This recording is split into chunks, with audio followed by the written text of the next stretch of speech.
you so much for having me once again. I feel like I'm getting to know some of you because I see you guys in all the sessions. So it's really cool. It's like we're like internet friends, Zoom meeting friends. Yeah, thank you everyone for coming tonight. I am going to start sharing my screen and then I'm going to open just a PowerPoint presentation that is going to be the format of how I do this. So when I'm in the, hold on. Screen. Yes. Okay. Um, when I'm in my screen sharing, it's hard for me to, I can't like look at the meeting. So let me just pull this up and then make sure that it all looks good. Okay, so can you guys see my screen and see my presentation? Yeah, Margaret's nodding. Okay, perfect. Okay, so again, I can't see you guys. I actually can just see Margaret's square. So if at any point you have like a burning question and you want to interrupt, that is totally fine with me. We can keep it super casual. And yeah, I actually almost would prefer that so you don't forget your question. But then we'll of course have some time to kind of reflect at the end, and I have like some questions for you guys as usual. So yeah, what I want to talk about tonight is Islamic art. So last time I did an artist talk, if you guys were here then, I talked about my own artwork. So it was a pretty personalized, specific talk about my own work as a painter. And so when Margaret asked me to do kind of another artist talk, I thought, well, I'll do something really different and I'll talk about Islamic art. And maybe kind of do this as almost like an introduction for people to some of the tenets and principles of Islamic art. And I'm going to be using an article as my reference point, and it's on my next slide here. So then, just to take a look at these images right here that we see, these are kind of some things that people have in their head, I think, when they hear the word Islamic art. I think a lot of people think about Arabic calligraphy. So on the left there is a piece of Arabic calligraphy with the name Muhammad inscribed there with some illumination around the edges. I think people think about mosques and about really kind of complex architectural structures. So in the center there is a piece of a mosque from Isfahan, Iran. And people also think about geometry, right? Sacred geometry, Islamic geometry. So on the far right there is a Damascene, or from Damascus, Syria, a table that has some wood inlay with geometric patterns. So there's just kind of touching points, and then we're going to go a little bit into, I'm going to talk to you a lot about geometry and about a little bit about calligraphy. So like I said, I'm referencing an article. This article is called The Silent Theology of Islamic Art by Oludamini Oguneke. This is a really, it's kind of like a deep read, but if you guys are interested, you can literally type just that title into Google, The Silent Theology of Islamic Art, and the full article will come up for you to read. It's a little bit of a longer read, and it is kind of for, let's say it's kind of for a Muslim audience with some of the things that he touches on. But if you're like, if you listen to my presentation and you're super fascinated and you want to learn more, I would definitely recommend reading that article because I'm really using it to inform a lot of this information. And then also, I'll just kind of say as a precursor, I am certainly not an expert in Islamic art.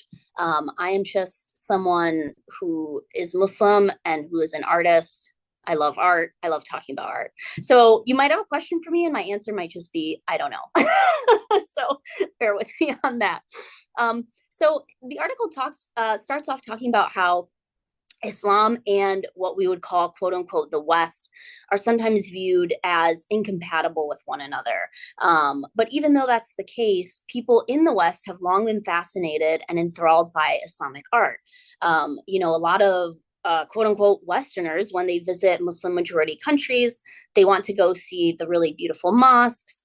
People want to look at Islamic miniature paintings, different things like this, right?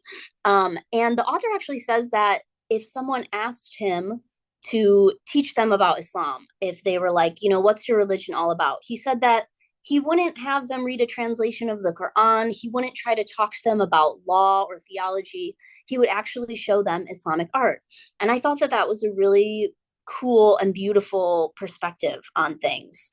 Because I think, we all know art can connect so beautifully with people. So a jumping off point for this is a hadith, which is a saying or action of the Prophet Muhammad, God's peace be upon him. And this saying is, God is beautiful and he loves beauty. So if we take that as something that we uphold as Muslims, it means that beauty is really, really important because beauty is a quality of God, right? That's one of his characteristics, is that he is beautiful and he loves beauty. So the author posits that a disregard for beauty is tantamount to indifference to the divine.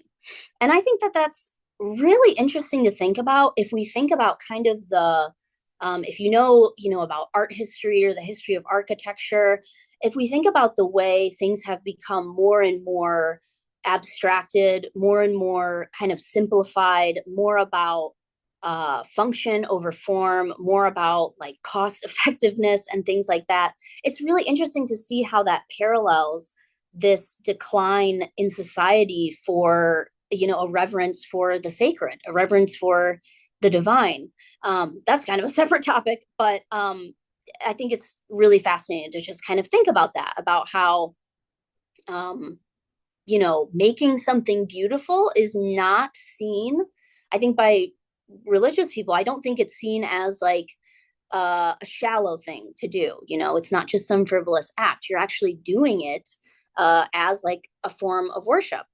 So these first two images on the left there is Alhambra, which is a vast fortress that is in Granada, Spain. It's from the time of the Muslim rulers in Spain. It is just an absolutely stunning architectural work with, so many of these archways, this amazing tile work. It's done in a style that is very unique to that region of southern Spain. And as you can kind of see there, if you look closely, there is calligraphy, there's Arabic calligraphy written on the walls. It's like engraved into the walls.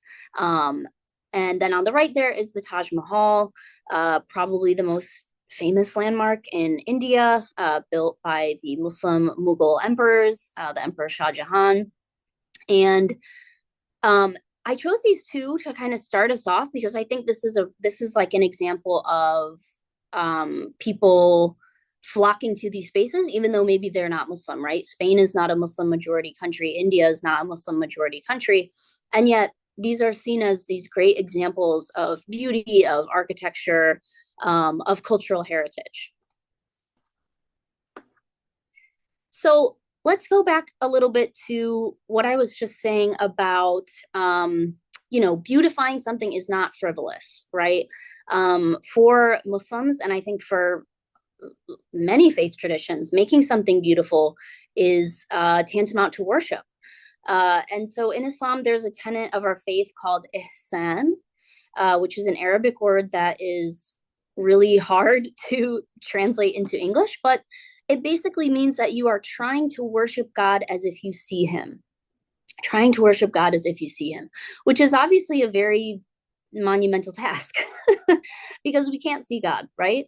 And so ihsan is doing things that are beautiful in order to worship God and glorify God.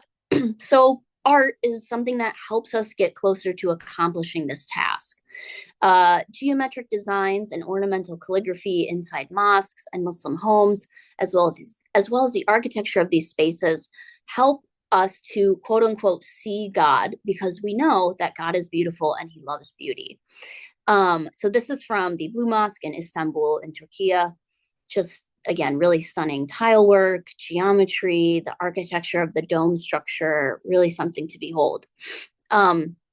And then I'll also just go off on a little side tangent here, which I think is something that's like fairly well known by other faith traditions about why Islamic art is maybe very different from other forms of religious art.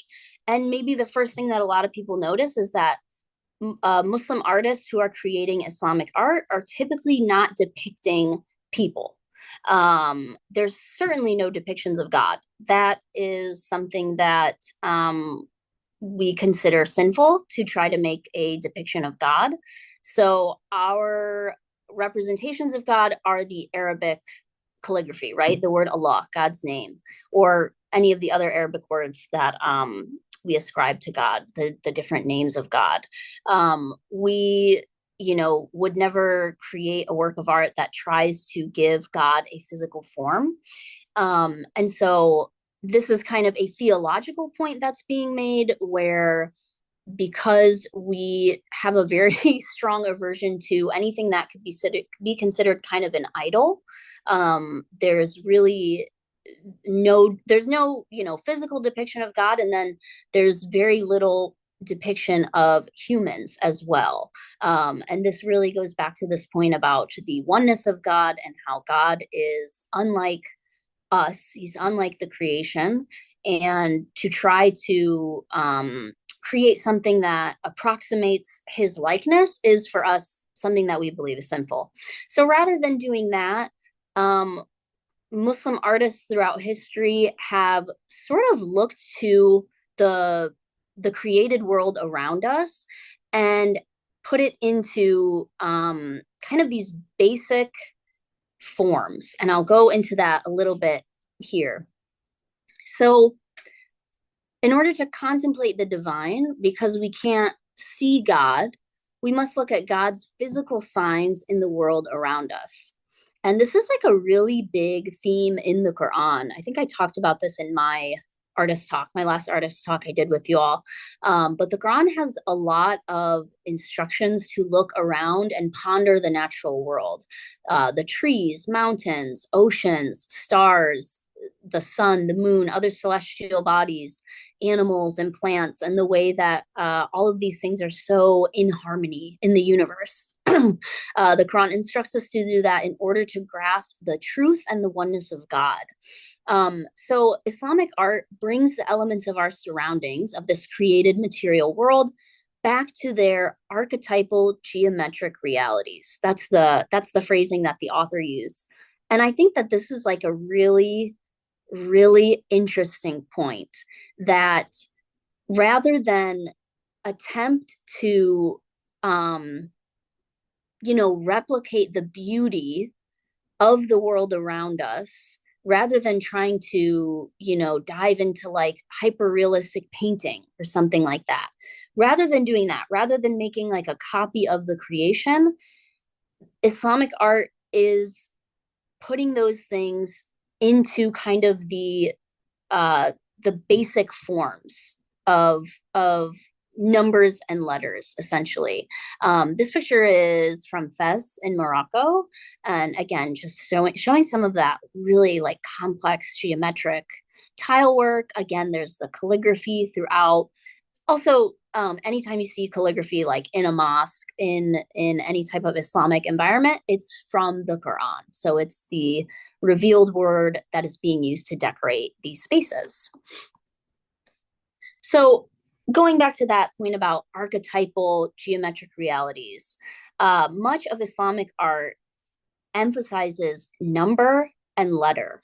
And what does that mean? Okay, so we see this emphasis on numbers in geometry, in geometric pattern, right? Like that's, if you've ever tried to make like a piece of geometric art, I think it is so hard because it's so much math. And I am not really a math person.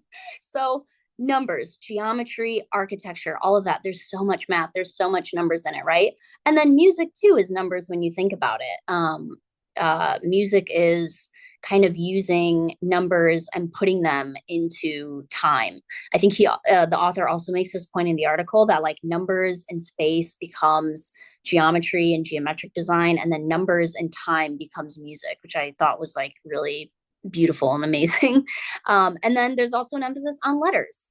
So calligraphy, also poetry, which I'm not really going to go into the poetic tradition. I'm also not really going into the music tradition, I'm trying to focus on the visual arts just because it's something that I know a little bit more about, something I'm more comfortable with.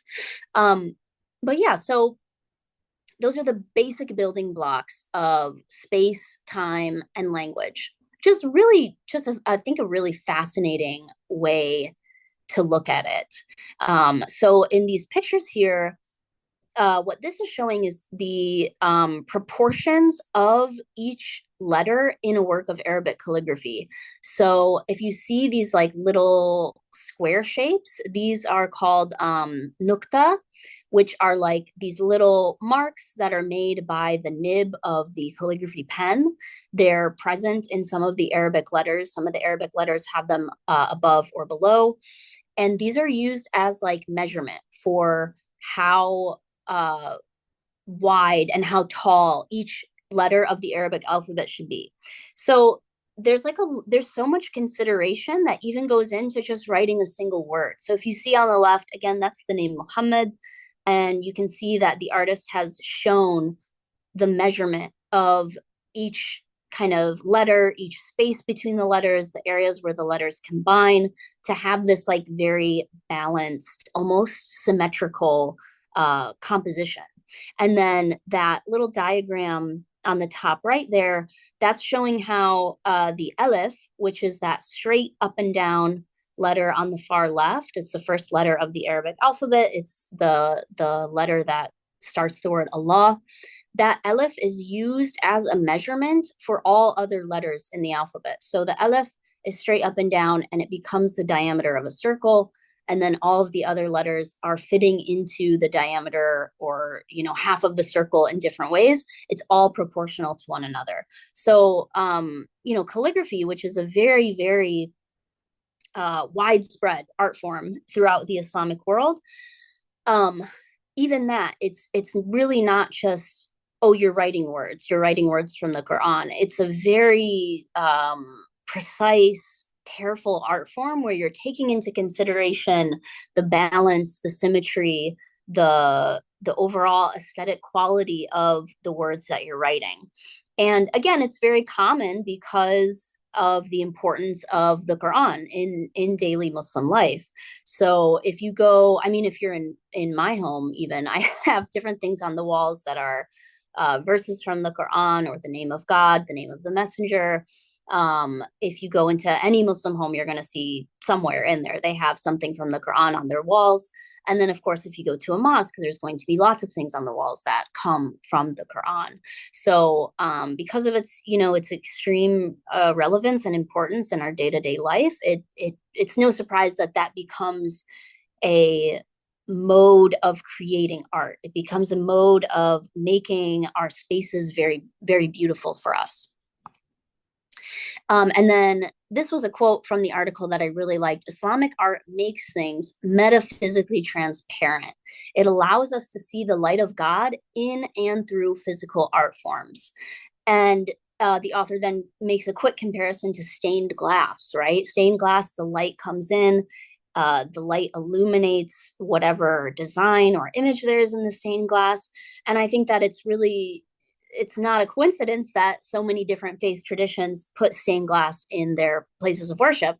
The far left there is from Yazd, Iran, a mosque there. The center one is Chartres Cathedral in France. And then the far right is Sagrada Familia in Barcelona, which I had the pleasure of visiting on my honeymoon, actually. I went to Barcelona for my honeymoon, and we went to Sagrada Familia. And even though I'm not Catholic, I'm not Christian, when you're in a space like that, it's so beautiful that you certainly have this heightened awareness of God, right? You have this heightened awareness of the divine. And again, I think that that's something that people from every faith tradition can really share, that when you go into a physical space that has been made beautiful for the purpose of glorifying God, for the purpose of, beautifying your worship, you really feel that. It has an effect on us. It has a psychological, it has a spiritual effect. So again, I think that's really cool that there's it's like this common motif in these different religious spaces, the stained glass, and then it's that beautiful metaphor, the light of God comes through the physical art forms. So in the Islamic tradition, this idea of beauty is also very much intertwined with love. And again, that goes back to that hadith. God is beautiful and he loves beauty. So when we behave beautifully, with one another, it engenders love between us, right? Like when you meet someone who just is like so kind and friendly, has really wonderful manners, it's probably very easy to love them. And so we believe, when we behave beautifully with one another, when we worship God really beautifully in our prayer and in our other forms of worship, our hope, it engenders love of God in us, and we hope that it makes God love us even more as well. And when sacred spaces are beautiful, we're drawn to them, right? Like this is something where, again, even people I think who are like totally not religious at all, just like maybe people who don't even believe in God. I think that if you take them to some of these like beautiful cathedrals, beautiful mosques across the world, temples, I think that it still has an effect on people, even if you don't believe. And then obviously for the believer, for the person who does believe in God, who goes into these spaces, really it gives you a sense of awe, like awe in the sense of the word and the way that the word used to be used. Not like, oh, you're really amazed. It's like, no, you like feel God before you and you're in awe, right? This is a picture from Samarkand in Uzbekistan. This is like a really large, beautifully ornate mosque there. And again, we see that just really beautiful, intricate tile work. Um, and yeah, the harmony and the structure and forms of these traditional spaces, it makes the baraka, which is an Arabic word that typically means like blessing, but can also mean kind of like a sacred presence. It makes that tangible to us, right? So if you go into a place of worship that, maybe is really plain, maybe isn't really decorated super nicely, that's not to say that there's anything like less special about that space. But I think that when you go into a space that's been made really beautiful for the sake of God, I think that it maybe becomes a little bit easier to, I don't know, maybe push your worries of the day, thinking about like worldly things. I think it's easier to kind of put those to the back of your mind, and really focus on having that connection in the space, feeling that awe when you're in a really beautiful space. Um, this is another just really interesting point about Islamic art. As I'm sure all of you know, Muslims are really widespread throughout the world, um, from Europe to Africa, all the way to East Asia. um, Islam spread really quickly and very vastly throughout the world. And you have all these different cultures, languages, different types of people who are Muslim and who are making art. And there's stylistic harmony between a lot of these different art forms, despite the fact that they come from such different cultures. And the author makes the point that this stylistic harmony is present because the source of all Islamic art is divine revelation. So all art that is made for the purpose of being quote unquote Islamic, which doesn't just mean art made by a Muslim. It means art that is pointing to the tenets of Islam. It's pointing to it's meant to help your worship of God. That's kind of the way that I think about it. That's kind of my own definition. Like Islamic art is beautifying my worship of God. There's this overlap in styles because of the source being divine revelation or the Quran. So these two examples here, on the left is a work of calligraphy that I believe is from Turkey, and on the right is a work of calligraphy that is from Sudan. Both of these works are the opening chapter of the Quran, which is called Al-Fatiha, the opener. This is sorry, that was my dryer. I knew that was coming. I don't know if you heard that buzz. Um, this is a chapter of the Quran that Muslims recite many times throughout the day because it's used in our prayer. It's how we begin each unit of prayer that we perform. So there's clear stylistic differences here, but the words are the same, and it's being created for the same purpose, which is just something I think is really cool to see those different styles. So then I'll finish it up before I kind of ask you guys just to reflect a little with me. This is kind of, I would say, the main point of the article. And I think I guess kind of the main takeaway that I hope we all come away with, if you came into this not knowing really anything about Islamic art other than maybe some images that you've seen, it's that Islamic art creates or attempts to create a ladder between the material world and the divine, making those invisible truths visible to us through the splendor of beauty.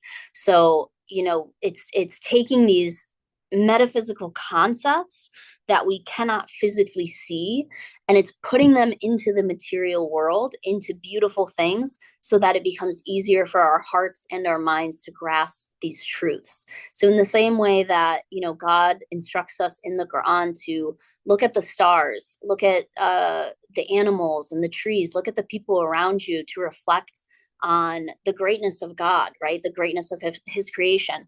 In that same way, Islamic art is using these beautiful forms that are man-made, but they're instructing you to worship God really beautifully. They're glorifying God. They're putting beauty in these spaces so that we can feel a little bit more of that closeness to the divine. Okay, so I just wanted to open it up with a question. If anyone um would like to share, if there was a time where you physically went into a space, doesn't have to be a place of worship, can really be anywhere, where you were so overwhelmed by the physical beauty of the space that it made you feel closer to the divine.